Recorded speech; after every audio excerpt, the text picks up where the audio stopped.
নমস্কার, তোমাদের সবাইকে সানা স্মাইল এডুকেশন সেন্টারে স্বাগত জানিয়ে আজকে ক্লাসটি শুরু করছি। আজকে তোমাদের সঙ্গে আলোচনা করব তোমরা যারা ষষ্ঠ শ্রেণীর তৃতীয় পর্যায়ক্রমিক মূল্যায়ন পরীক্ষা দেবে তোমাদের জন্য রায় ও মার্টিন প্রশ্ন বিচিত্রা থেকে আজকে সমাধান করব ষষ্ঠ শ্রেণীর ভূগোল বিষয়ে মডেল নাম্বার 6 অর্থাৎ 6 নম্বর স্কুলের যে সমস্ত ছোট ও বড় প্রশ্নগুলি আছে তার সমস্ত প্রশ্নের উত্তরের সমাধান করে দেখাবো। চলো দেরি না করে মূল বিষয়ে যাওয়া যাক। দেখো, প্রথমে সমাধান করব। সঠিক উত্তরটি নির্বাচন করে লেখো। কি আছে দেখো, একে আছে রাশিয়ার উপর দিয়ে 18 ডিগ্রি পশ্চিম দ্রাঘিমা বিস্তৃত হয়েছে, অপশন ডি। দিয়ে দেখো, পৃথিবীর আবর্তন বেগ সবচেয়ে বেশি হয় নিরক্ষ রেখায়। পরবর্তী দেখো কি আছে, 3 দাগ, অস্ট্রেলিয়ার সময় এগিয়ে থাকে কারণ অস্ট্রেলিয়ার অনেক পূর্বের, অপশন এ। 4 দেখো, কার্যকরী সৌর বিকিরণের পরিমাণ আগত সৌর বিকিরণের 51%, অপশন এ। 5 দেখো, সমুদ্রপৃষ্ঠে বায়ুর চাপ হলে উত্তরটা লিখবে 1012 মিলিবার, অপশন বি। 6 দেখো, ঘরের মধ্যে সবচেয়ে বেশি দূষণ হয়, উত্তরটা লিখবে ধূমপান, অপশন বি। 7 দেখো, প্রশ্নের উত্তরটা হবে option B, option B. Option বির উত্তরটা হবে 31শে মার্চ। পরটা দেখো, সাধারণত কথাবার্তার তীব্রতা হলো, উত্তরটা লিখবে 40 ডেসিবেল, অপশন বি। পরবর্তী প্রশ্ন দেখো, 9 দাগের ভারতে অবস্থিত হিমালয় পর্বতের সর্বোচ্চ শৃঙ্গটি হলো কাঞ্চনজঙ্ঘা, অপশন বি। 10 দেখো, মৌসুমী ড্যামের গড় বার্ষিক বৃষ্টিপাতের পরিমাণ হলো, উত্তরটা লিখবে 11,872 মিলিমিটার। তারপরে দেখো 11 দাগ, 1956 সালে রাজ্য ভাগ করার ভিত্তিক ছিল ভাষা, অপশন এ। তারপরে দেখো 12 দাগের গির অরণ্য রয়েছে, উত্তরটা লিখবে গুজরাটে, অপশন বি। 13 দাগের প্রশ্নের উত্তরটা হবে 1568 খ্রিস্টাব্দে, অপশন বি। 14 দাগের উত্তরটি হবে গম, অপশন বি। 15 দাগে ভারতের অন্ধ্রপ্রদেশের রাজ্যে বসবাস করে, উত্তরটা লিখবে চেঞ্চু, অপশন বি। পরবর্তী দেখো কি বলেছে, আমাদের দেশের 70% লোকজন কৃষির সঙ্গে যুক্ত, 70%। 17 দাগে দেখো, গ্লোব হলো ত্রিমাত্রিক। 18 দাগে দেখো, মানচিত্রে কৃষি জমিতে বোঝাতে উত্তরটা হবে সবুজ রঙের ব্যবহার করা হয়, অপশন সি। পরবর্তী দেখো কি আছে, 3 এ মূল মধ্যরেখার বিপরীত দ্রাঘিমার মান 180 ডিগ্রি। দিয়ে দেখো, ড্যাশ ঘড়ি গ্রিনিচের সময়ানুসারে চলে স্টুয়ার্ট।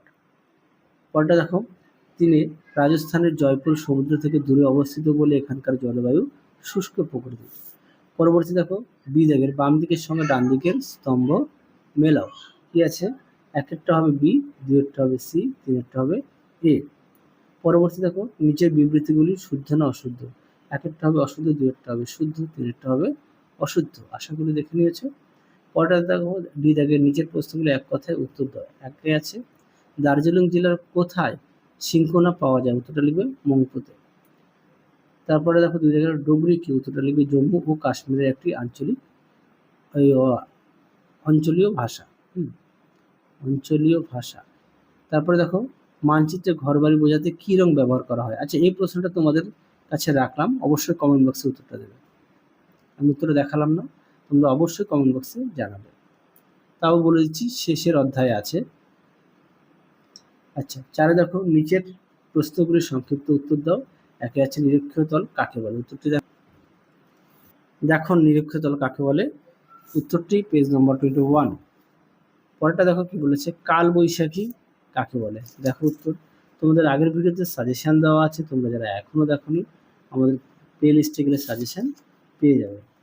দেখো কাল বৈশাখী কি সুন্দর করে দেওয়া আছে, তোমরা অবশ্যই পড়ে নিয়ে লিখবে।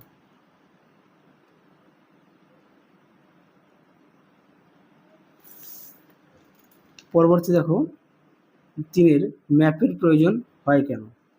দেখো প্রশ্ন উত্তর,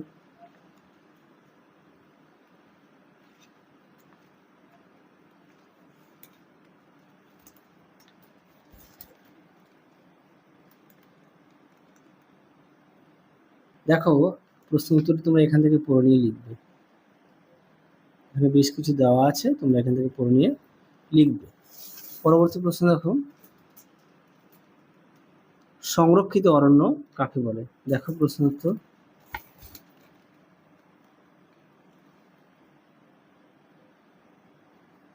দেখো, সরি, সংরক্ষিত অরণ্য কাকে বলে? দেখো উত্তরটি এখান থেকে লিখবে।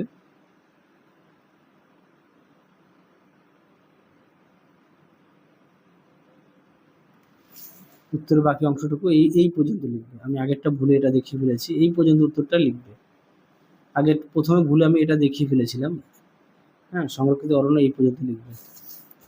পরবর্তী দেখো কি আছে, শব্দ দূষণের দুটি কারণ লেখো। দেখো প্রশ্ন উত্তর। এই প্রশ্নটা আগের সেটে দেখানো আছে, তাও দেখাই তোমাদের। দেখো প্রাকৃতিক কারণটা দেখো বেশ কিছু দেওয়া আছে, মোটামুটি 3টে দেওয়া আছে।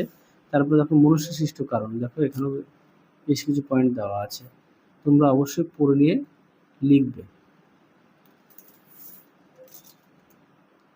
পরবর্তী দেখো 6 দাগের, টোডা উপজাতি ভারতের কোন রাজ্যে বসবাস করে এবং এদের প্রধান জীবিকা কি? উত্তরটা লিখবে তামিলনাড়ু রাজ্যের নীলগিরি পাহাড়ে বাস করে। পশুপালন হলো প্রধান জীবিকা। তাহলে কি প্রধান জীবিকা কি? পশুপালন। পরবর্তী দেখো 5-এর কি আছে, প্রশ্ন মান 3। একে আছে নিরক্ষরেখার 3টি বৈশিষ্ট্য লেখো। দেখো প্রশ্নের উত্তর।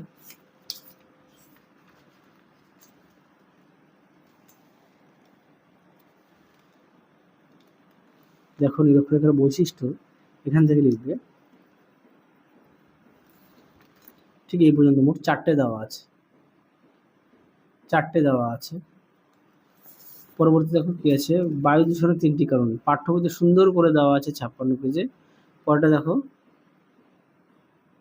3 দাগ, 3 দাগের প্রশ্নের উত্তরটি পাঠ্যবইতে সুন্দর করে দেওয়া আছে, সেই কারণে আর দেখালাম না। পরবর্তী দেখো কি আছে, অরণ্য সংরক্ষণ কেন প্রয়োজন? খুব গুরুত্বপূর্ণ প্রশ্ন। দেখো উত্তরটি তোমরা অবশ্যই পয়েন্ট দিয়ে লিখবে। দেখো অনুরূপ প্রশ্নটি, অরণ্য সংরক্ষণ করা কেন প্রয়োজন বলে তুমি মনে করো? পরবর্তী দেখো গ্লোবের সুবিধাগুলি লেখো। দেখো প্রশ্ন উত্তরটি।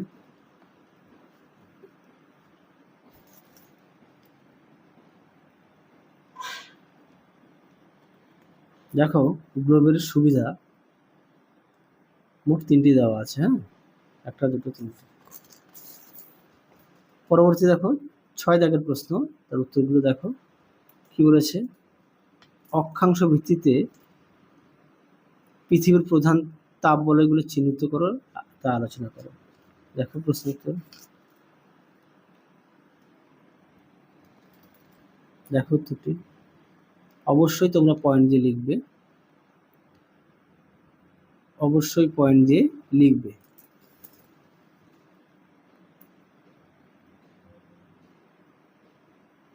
এই পর্যন্ত লিখবে। পরবর্তী দেখো 2 দাগ, বায়ু দূষণ কাকে বলে? কাকে বলে তোমরা পাঠ্যবই থেকে পড়ে নিয়ে 59 পেজে আছে। আর বায়ু দূষণের ফলাফলটা আমি তোমাদের দেখিয়ে দিই। বায়ু দূষণের ফলাফল দেখো সুন্দর করে দেওয়া আছে, তোমরা অবশ্যই পড়ে নিয়ে লিখবে। ঠিক এই পর্যন্ত লিখবে। পরবর্তী দেখো কি আছে, 3 দাগের, মৌসুমী বিস্ফোরণ কাকে বলে? দেখো প্রশ্ন উত্তর। তোমাদের আগের ভিডিওতে সাজেশন দেওয়া আছে, তোমরা যারা এখনো দেখোনি আমাদের প্লে লিস্টে গেলে পেয়ে যাবে। দেখো মৌসুমী বিস্ফোরণ এখান থেকে এই অবধি লিখবে। পরবর্তী দেখো মৌসুমী বায়ুর 3টি বৈশিষ্ট্য লেখো। দেখো মৌসুমী বায়ুর বৈশিষ্ট্য এখানে মোটামুটি 6টি দেওয়া আছে, তোমরা পড়ে নিয়ে 3টি লিখবে। পরবর্তী দেখো ধান চাষের অনুকূল অবস্থান সম্পর্কে আলোচনা করো। তোমরা সহায়িকা থেকে দেখায়, আগের ভিডিওতে তোমাদের পাঠ্যবই থেকে দেখানো আছে, সম্ভবত পেজ নম্বর 92 পাঠ্যবইতে। হ্যাঁ, একটু দেখে নিও, আগের সেটে তোমাদের দেখানো আছে।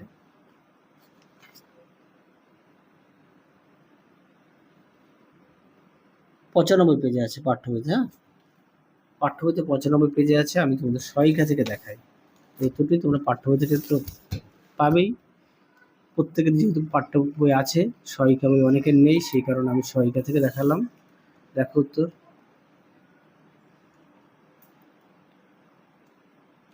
ঠিক এই পর্যন্ত লিখবে। তাহলে চলো আজকের মতো এখানেই সমাপ্ত করছি। আবার দেখা হবে খুব শীঘ্রই তোমাদের পরবর্তী ভিডিওতে। তোমরা সবাই সুস্থ থেকো, ভালো থেকো। আজকের মতো টাটা।